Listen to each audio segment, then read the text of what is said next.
Rodovias federais brasileiras somam mais de 75 mil quilômetros. A maioria das pessoas que desaparece nelas nunca vira notícia, não porque os casos sejam simples, mas porque são muitos.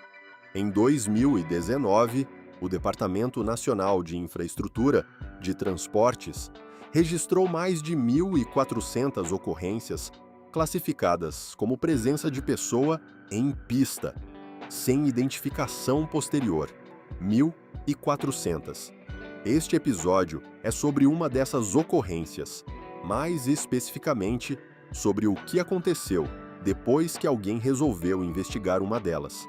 A câmera do quilômetro 318 fazia parte de um projeto piloto de monitoramento noturno instalado pela Polícia Rodoviária Federal do Paraná. Resolução baixa, ângulo fixo, gravação em loop de 72 horas. Na madrugada de 14 de março de 2019, entre 3h13 e 3h19, ela registrou um homem parado no acostamento. Camisa clara, calça escura, sem bagagem visível. O que chamou a atenção do analista, que revisou o material uma semana depois, não foi o homem em si, foi o que veio antes e o que veio depois. Antes, nenhum veículo para, nenhuma luz de freio. O homem simplesmente aparece no quadro. Depois, 6 minutos de postura estática, sem movimentação, sem olhar para os lados, até desaparecer do quadro da mesma forma que chegou, sem que nenhum veículo passasse. A velocidade de gravação era de 15 quadros por segundo. Os analistas revisaram frame a frame. Não havia corte, não havia falha técnica. Havia um homem que chegou sem vir. E foi sem ir. 3 semanas depois do registro, em 4 de abril, Hélio Fagundes, 52 anos, caminhoneiro com 28 anos de estrada, ligou para o posto da Polícia Rodoviária Federal de Guarapuava.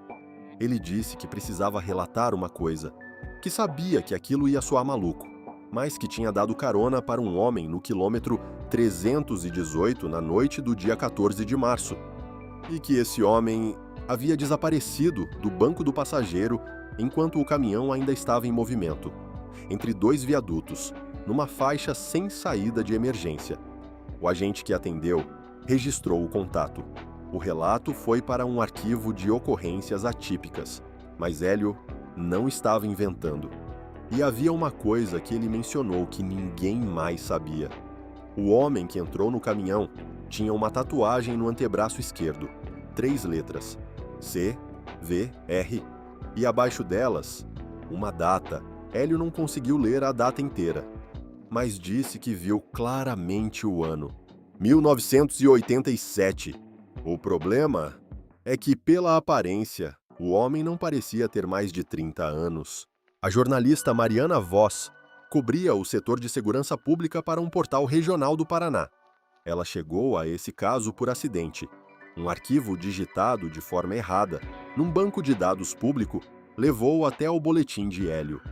Mariana passou 3 meses tentando entender o que havia naquele quilômetro 318. O que ela encontrou foi uma sequência de coincidências que sozinhas não significam nada, mas juntas são difíceis de ignorar. Primeiro, entre 2011 e 2019, a Polícia Rodoviária Federal do Paraná registrou 11 ocorrências de pessoa em pista não identificada naquele trecho de 22 quilômetros, uma média 4 vezes maior do que trechos comparáveis da mesma rodovia.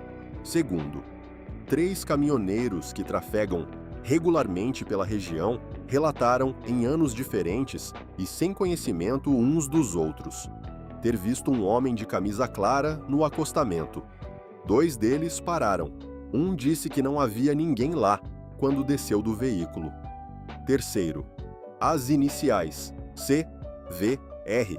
Mariana cruzou isso com registros de desaparecidos. Encontrou um nome: Carlos Vieira Rezende, desaparecido em agosto de 1987.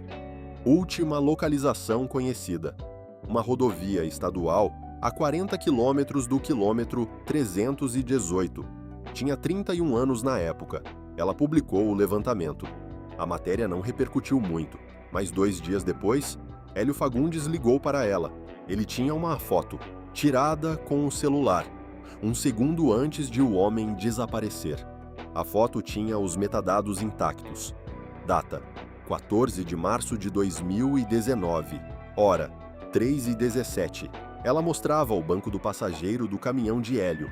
Um homem sentado, olhando para o à frente, camisa clara. Mariana mandou a imagem para um especialista em análise forense. O laudo técnico não confirmou manipulação, mas identificou uma coisa que ela não tinha percebido. A foto foi tirada em movimento. Do lado de fora da janela, o fundo estava levemente borrado. O caminhão estava andando quando a imagem foi feita, mas o banco do passageiro estava perfeitamente nítido, como se o homem não estivesse se movendo em relação à câmera, como se ele não estivesse dentro do veículo.